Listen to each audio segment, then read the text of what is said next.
What's up, everybody? Jill and Nathan here with Whispering Willow Farm. Hey guys. We are excited to dive into today's topic. It is a question we get asked weekly, and we finally decided we're going to sit down and we're going to do a video on this. And it is, can you make money on your homestead?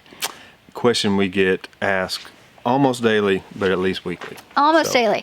I have done various videos on this, on ways to make money on your farm. However, they were videos that I did starting out, right? And I've learned and I've grown a lot. And so some of the things that I suggested in those previous videos were great, but they weren't really scalable in a lot of ways. And so this is a really condensed video. We're going to come at you with a lot of different numbers. We have really researched this and really looked into this, but I'm telling you right now, if you're wanting to know if you can make money on your homestead, can you make profit off your homestead, we're telling you absolutely you can. You got to learn how to work smarter and not harder. That's right. And it does not matter what size homestead.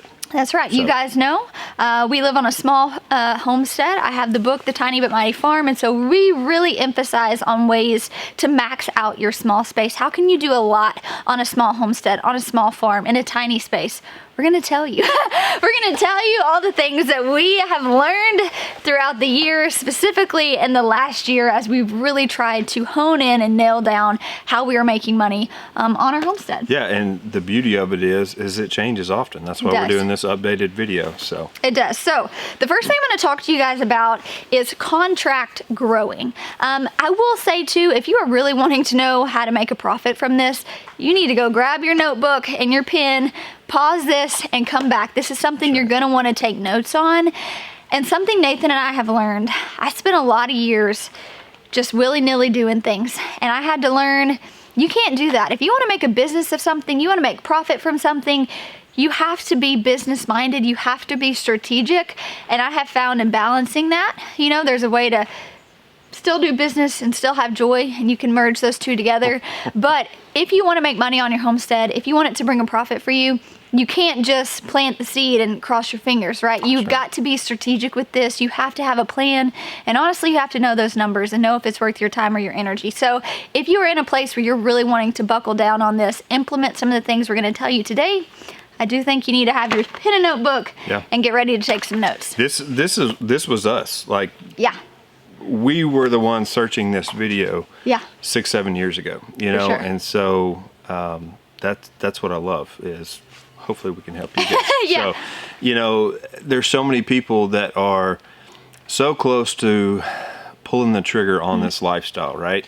And they just need to make up $1,000, $2,000, $5,000 a month, something like that.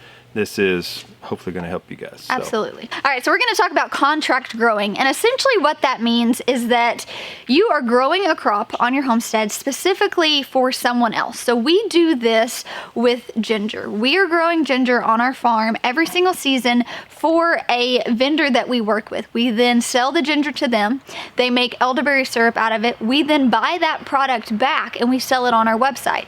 So it's a value add product, which is something you might notice you can get a bit more for versus if I were to take this ginger to a chef and they're just cooking with it, I might not get as much, but I'm selling this to someone who's doing value add products, so I'm able to get a bit more for it. All right, so here are the specs for this.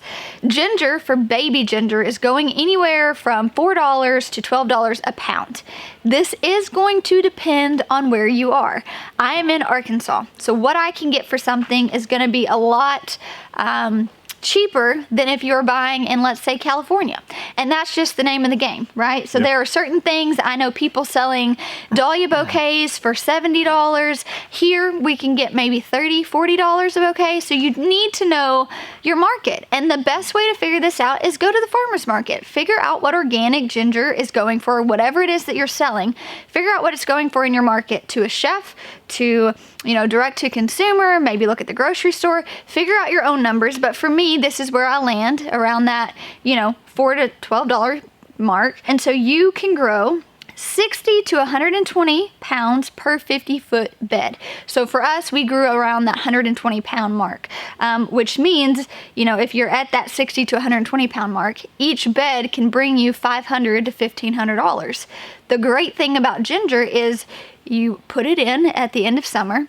You occasionally have to go through and hill it up, but literally I put, sufficient drip down to where it was getting good water. I didn't do anything.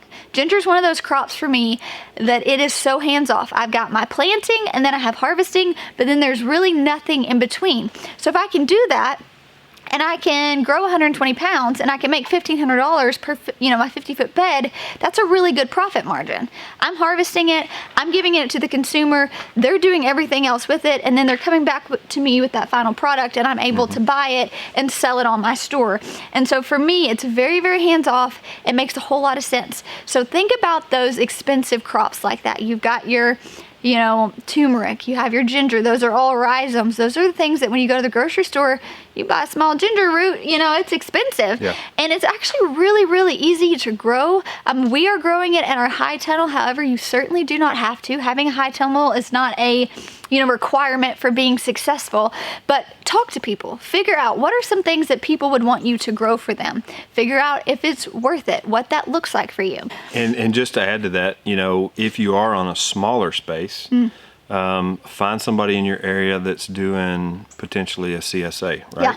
Hey, what could I grow to add to your CSA? Yeah. What is that add-on?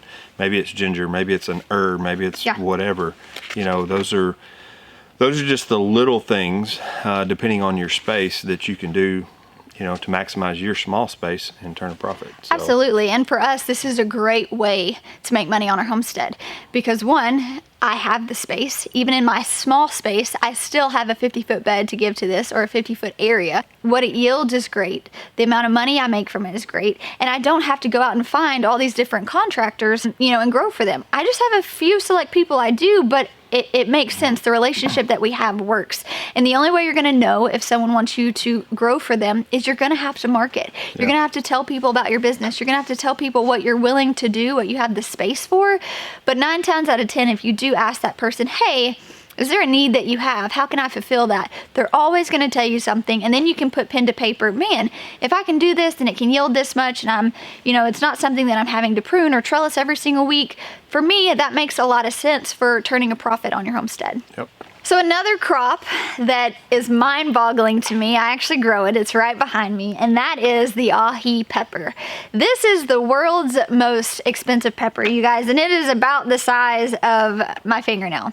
It grows bushy, it doesn't put on a ton, but it's really cool. It tastes really good. It's super hot. Kind of got a lemony taste to it. It's hot. It is hot. This is the world's most expensive pepper, and it goes for $11,000 per pound. Up to $11,000 per pound. Y'all, that's crazy. And I'd sell it right now for $1,000 a pound. And I'm sitting here growing it in my small backyard, right in Arkansas. Now, I'm gonna be real transparent with you guys. I'm in Arkansas. I don't have any Michelin star restaurants by me. I'm not selling this ahi pepper for $11,000. In fact, I'm not even selling this ahi pepper at all. I'm just growing it to save the seeds from it and make hot sauce for my family. This is where knowing your market, knowing your audience, like what is your target market? If you live in a region where you've got Michelin star restaurants all the time, you need to make yourself a brochure. You need to go talk to a chef, because I guarantee you, even if you couldn't get $11,000 for it, if you were growing this specialty pepper that very, very few people were doing, and they could serve it at their really, really fancy restaurant, that's valuable to them. They're gonna be willing to pay you for that. That's and right. I don't know, even if they gave you $1,000 per pound, even if they gave you $500 per pound, and it takes very, very little effort out of you, that's a pretty good return. If you could grow 2 plants and produce that. Yeah. That's a good return on your money. That's a great way that you're able to supplement income. And I would venture to say that 1 plant would produce a pound. Yes. Yeah, One for sure. plant would produce a pound of those peppers. So then, you do the math. Right. And then the great thing is you buy the seeds one time and then you save the seeds, right? So then you don't have that expense anymore. It's just you growing it, finding your market. So figure out what those crops are in your area. What are those high commodity crops that people are willing to pay for? They take very little attention and time from you, and they're going to yield something well in return. The great thing about these ahi peppers too, you do not have to grow them in a tunnel. But since I am growing them in a tunnel, it's been 20 degrees at night and I'm still out here harvesting peppers. So if you're wanting to really hone in on the crops that you're growing and you want to have them longer, maybe than the season that they're supposed to be grown in, maybe invest in a high tunnel. That's right. And be able to grow them for a longer period of time, just to continue to bring in the profit for a longer period of time. That's right. Having the tunnel gives us the ability to provide some produce or something of value when most people can't, because we have a tunnel and it extends our growing season. Yeah. So absolutely. So search out contract growing, ask your market, know what it is that you would feel comfortable and confident in growing. I will say though, when I was starting out homesteading, I'm like, oh, sell eggs. You guys, you have to have a lot of chickens. Feed is outrageous. Yeah. That's not a way to make money on your homestead. And you might do it, and I'm not saying it's wrong. Please hear me. I'm not saying it's wrong, but if you're wanting to make money on your homestead, you got to figure out those things that make sense and don't cost a lot out of you. I started the seeds, I transplanted them in, I added a little bit of trellising. I haven't done anything. Very hands off. I'm not out there, feeding those chickens every day. I'm not out there adding heat lamps to make sure that they're laying longer. What happens when your chickens quit laying? And so for me, we really have to start thinking outside of the box on what we can do and how we can maximize our space to be able to make money off of that. And I think when we were starting out, I thought, well, I'll sell eggs, I'll make bread.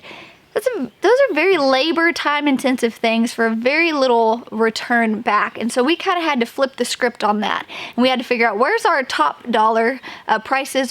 What is our, target audience? What is our market? And also I would tell you, do not start something thinking, okay, I can find somewhere to sell this. You need to have your audience, have your market, and then grow specific for that. You're going to save yourself a lot of time, energy, and money. I talk about this a lot in my book, The Tiny But Mighty Farm. How do you sell your produce? How do you do this? I give you a lot of step-by-steps, things that I've just learned through the years trying to grow and sell my own produce. You can do it, but you got to figure out what are other people not doing. I'm one of the only few people in my community who's growing ginger. So it's a commodity, right? People want to buy from me because if not, they're going to have to go to Kroger and they're going to have to buy it to put it in their elderberry syrup. That's a lot less valuable than buying from the farmer down the road. Same with these peppers. No one else is growing these peppers, so it's something that they can't get anywhere else. You can't even buy them in a grocery store. It has value. So make sure that you are thinking through these things. What does your homestead have? What's the value that you can offer your community, and really hone in and target that? And that may take some time. That may take...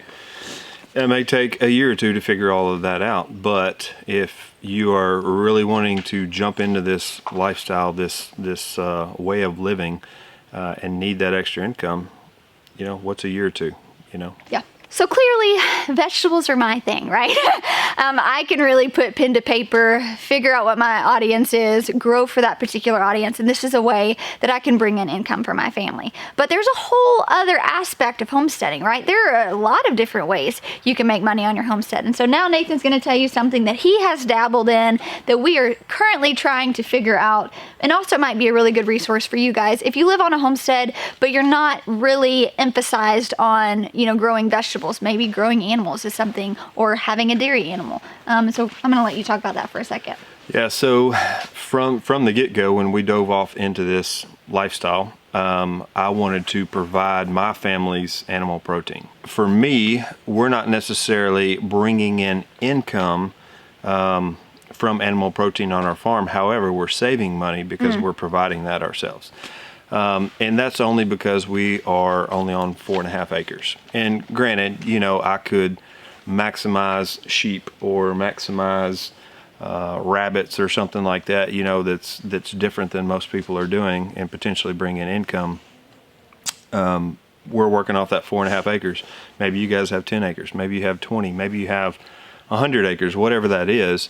Animal protein, especially these days, people are looking for the grass-fed. They're looking for that animal protein that doesn't come from a grocery store, right? Mm-hmm. And so grass-fed anything, you pay a premium for, right? Yeah. And if you think about it, especially with beef, grass-fed beef is a premium, and as long as you have grass, what's your cost in that, right?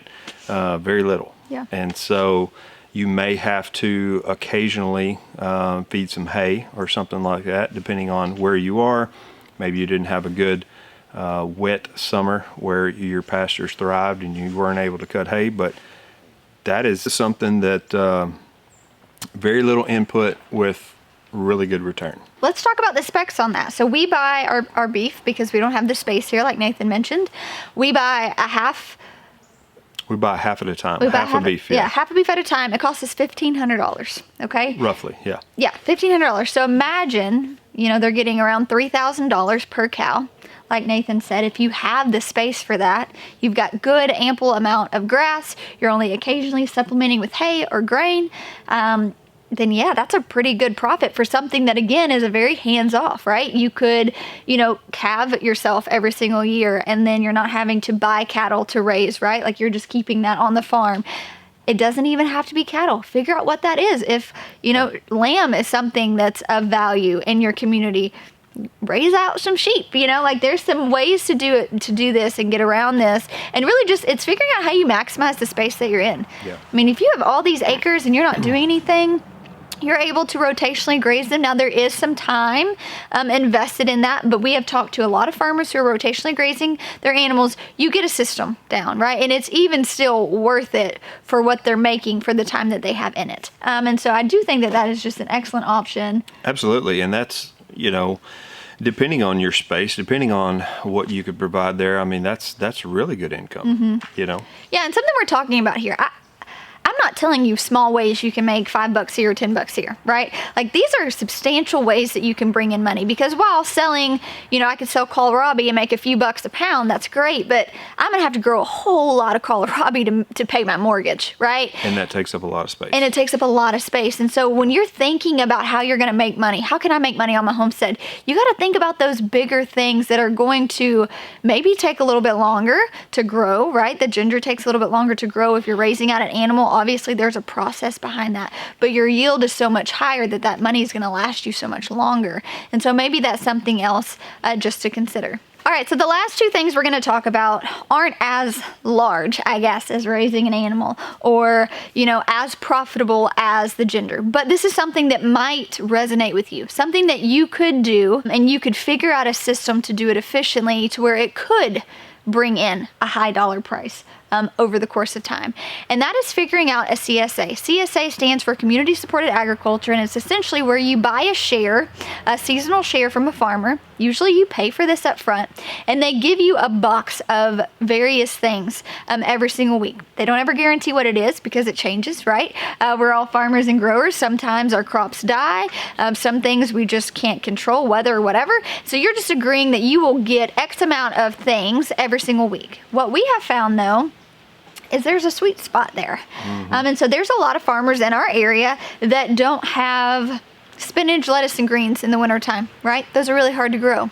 And so if Nathan and I can figure out how to max out lettuce production in our high tunnel throughout the winter, and we can offer something that they're not able to get from any other farmer, it's preventing them from having to go to the grocery store, then that's a sweet spot for us, right? Because we're able to charge more because it's fresh and technically out of season. In our area, we're able to do on-farm pickup, so we're not taking and spending our time making deliveries. They're coming to us at a set time every single week. We're also not taking away from anyone else in the community. This is a void, something that needs to be filled, and we're willing to take that on. And so maybe figure out, or you can ask a farmer, hey, do you have a CSA? Is there something that you need specifically and I can grow? I can grow all the carrots you need for your CSA. That's another great way to do this. You would be surprised if you figure out those high dollar crops. Believe it or not, lettuce, baby greens, that is like the third top purchased vegetable across the world, okay? It's valuable. For me, when I think of vegetables, the last thing I think of eating and buying every single week is lettuce, but to the rest of the world, when they think of having a vegetable, lettuce is what they think about. And so I'm gonna tap in on that, right? I'm gonna figure out a way to capitalize that. I can grow a lot of spinach, a lot of baby greens, a lot of lettuce on a very, very small space. That makes a lot of sense. With minimal work. With very, very minimal work. If you have the right systems in place. If you have the right systems, right? Yeah. You have a day where you're seeding, you have a day where you're transplanting, you have a day where you're harvesting. Systems are going to make or break the success of your homestead. Hands down. Trust me. I've tried for years to run my farm without a system, and it failed. And I worked all the time. Now I have spent the last 2 years establishing these systems, putting them in place, and now my farm works for me. And it's a great place because now I'm sitting here teaching you how you can do the same thing. So that's one way you can do it, is some sort of on-farm pickup, CSA. Think about those minimal effort crops that you can grow. Nathan was also talking about something we do every year, which is sunflowers, which is actually a very, very profitable thing. Very profitable thing. So sunflowers, believe it or not, is extremely profitable. I didn't realize it. Jill told me what she wanted to do. She told me the amount of space that she needed. And so we kind of prepared a 30 by 50 area that allowed her to plant sunflowers. And so every week she would plant 100, 200, I don't know how many. Let me give you the specs. She knows the specs. So I had a system. I was growing all hybrid sunflowers, means I'm not able to save the seeds from them, right? They are just cut flowers. And so I would start direct seed 288 every single week, and I'd plant them out. So it was like I was starting seeds one week and I was transplanting out another week, and then ideally I was harvesting. So I had this system where they were on grids. I was planting, right? And so when I had planted this grid and then planted this grid, then this grid was ready to harvest. And you can see we kind of had this succession. One, before I started growing sunflowers, I had a market for it. So I knew that if I could, however many sunflowers I could grow, I had a buyer for them every single week. Sunflowers, it is a little labor intensive, right? Not necessarily starting the seeds, transplanting them out. That takes quite a bit of time, transplanting out 288 transplants every single week. But the money for me was more than worth it, because this small little plot of land that was relatively unused, I turned into a really profitable area on my farm. For us, it's sunflowers. For you, it might be dahlias, it might be snapdragons, it might be whatever. You got to figure out what your market is, but if you can figure out your market and grow specifically for that, I think, again, you have an area there that you might not have thought you could generate income for your homestead, but you're actually able to generate quite a bit. Yeah. And I'd be willing to bet that you grew between 7,000 and 10,000 sunflowers in that little plot of land. And so you do the math. At $1 a pop. Yeah. So for us, again, what we're able to get and what you guys are able to get is going to be different. So I get $1.50 per dahlia stem. Well, I'm talking about for dahlias specifically. I can get $1.50. I know my friend who lives in California, and she's getting $4 a stem, right? So you have to really know your market, know what's going to do well, figure out what those high price point things are, those things of value, and grow those things. I didn't set out to grow sunflowers on my farm. When I think about farming, I think of food production, but I have shifted to marry flowers and vegetables and realize that they actually work really well together, because I found I can grow some of these flowers that are really profitable, that are funding the way for me to do some of these other projects on my farm. And so maybe be willing to think outside of how you would usually think.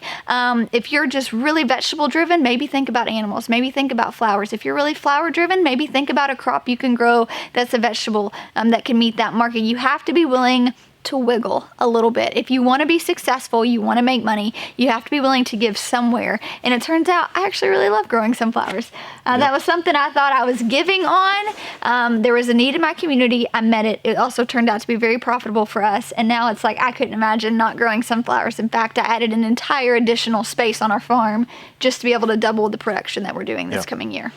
And I'll add to that as well. So depending on your area, let's say your area is saturated with sunflower growers or dahlia growers or whatever. You know, if you guys have ever bought a bouquet, it's not just those what I call primary flowers, right? You can grow the filler. You know, the filler is actually pretty profitable, I think. So, and you can do that on a very, very small space. And so there's just, you've got to think outside the box, like Jill's saying. So she's done a very good job of that. Thank you. All right, you guys, these are some of the things that Nathan and I are doing on our homestead to make money. So if you ask the question, can I make money on my homestead? Can I make a living from my homestead? Can I make profit on my homestead? If you have asked yourself any of those questions, we are sitting here before you saying yes. We're also sitting here before you saying, we've been on this journey for 10 years. I have been growing food for a decade.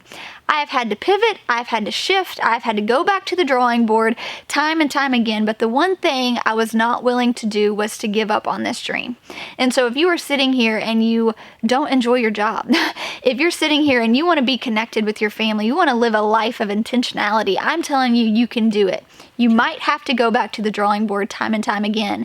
But if you really value this and you really want to make this work, keep coming back to it. Think of a new idea. If one thing didn't work, try another one. Have a plan A, B, and C.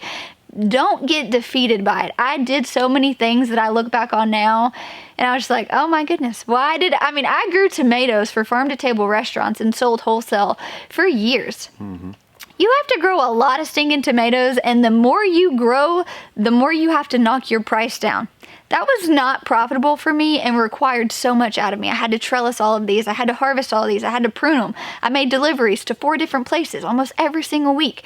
That did not make sense at all. When I came down to it, I was making hardly no money and I was stretched so thin. Now I can grow ginger for one consumer and I've got a contract in place and I'm making $1,500 off of one bed. That makes a lot of sense for me. Figure out what that is for you. Really hone in on that. Stay encouraged that if you really want to pursue this, you 1000% can make it happen. Just know your target audience, know your target market, and also know what makes you happy. What are you going to enjoy doing? And so for me, I've kind of found those things that I really like doing, and they also yield a lot of profit, and so it makes sense for me to pursue those things. That's right. And when mama's happy, everybody's happy. When mama's happy, everybody's happy. All right, you guys. Well, thank you so much for hanging out with us today. I hope this was helpful. I hope this got your wheels turning and really caused you to stop, pause, and ask yourself, how can I make this applicable for me and my homestead and my family? And if you guys have questions, leave them in the comments, please. Yeah. I'll get to them eventually. And it's all about helping one another, right? You know, there wasn't this guide when we first started, and so we just love helping any way we can. Yeah. And this is what we have found that works. We're hoping to help you guys essentially transition into this lifestyle because it's worth it. Absolutely. So thanks for hanging out with us. We'll talk to you soon.